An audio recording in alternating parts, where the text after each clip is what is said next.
balita na ika'y mawiwili. Mga nagbabagang kamao, mga buksi. So mga par, matapos nga po ma-upset ang isa sa mga pinagmamalaki na alaga ng top rank promotion at ng bansang Australia na si Andrew Maloney sa kamay ng Meksikano na si Pedro Guevara sa bakbakan nila para sa WBC Interim Super Flyweight title, kung saan mga idol, sobrang nadismaya po si Maloney sa resulta ng laban. Akala kasi nito mga idol siya ang panalo dahil kontrolado niya daw ang bakbakan, at sa sobrang inis dito ni Maloney mga idol, bago pa lumabas dito sa ibabaw ng boxing ring, sinabi na nito mga idol na ito na daw ang huling laban niya sa boxing sports at tuluyan na daw ito magre-retiro sa bakbakan. Well, dito nga mga idol nasilyuhan ang tanong dati sa pagitan ni Andrew Maloney at General Casimero kung sino ba sa kanila dati ang magaling sa junior bantamweight. Sa mga hindi po kasi nakakala mga idol, ang tumalo kay Andrew Maloney na si Pedro Guevara dati na po binugbog ni Casimero at tinalo sa bakbakan. Halos 7 years na ang nakalipas.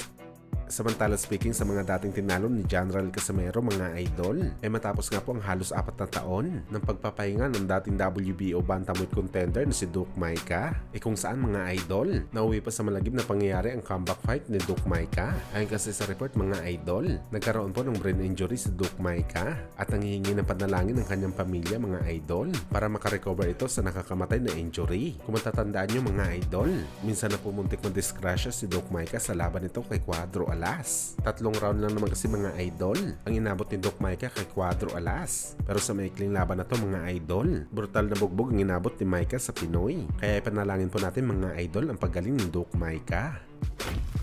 Samantala matapos nga po mga idol, manalo si Vasily Lomachenko kalaban kay George Kambosos Jr. at naging ganap ulit na kampiyon ng lightweight, kung saan nasungkit nito mga idol ang bakanting IBF title. At isa rin po mga idol sa posibleng plano ni Bob Arum kay Loma ang unification fight kontra kay Shakur Stevenson. Bagamat sakaling lumayas daw si Shakur mga idol sa top rank pagkatapos ng kanyang huling laban dito, plano sa mga idol ni Bob Arum ang bakbakan ng Emmanuel Navarrete kontra kay Lomachenko. Sakaling manalo si Navarrete sa WBO title fight nito kontra kay Berenchik, at isa napakagandang laban to mga idol ang sagupaan ni Lomachenko at Navarrete. Mas maganda pa ang bakbakan na to mga idol sa bakbakan ni Navarrete kontra kay Shakur o di kaya kay Loma kontra kay Stevenson. Kaya abangan natin to mga idol kapag nanalo si Bakero sa kanyang laban. Aasahan po natin mga idol na si Lomachenko na ang kanyang next fight.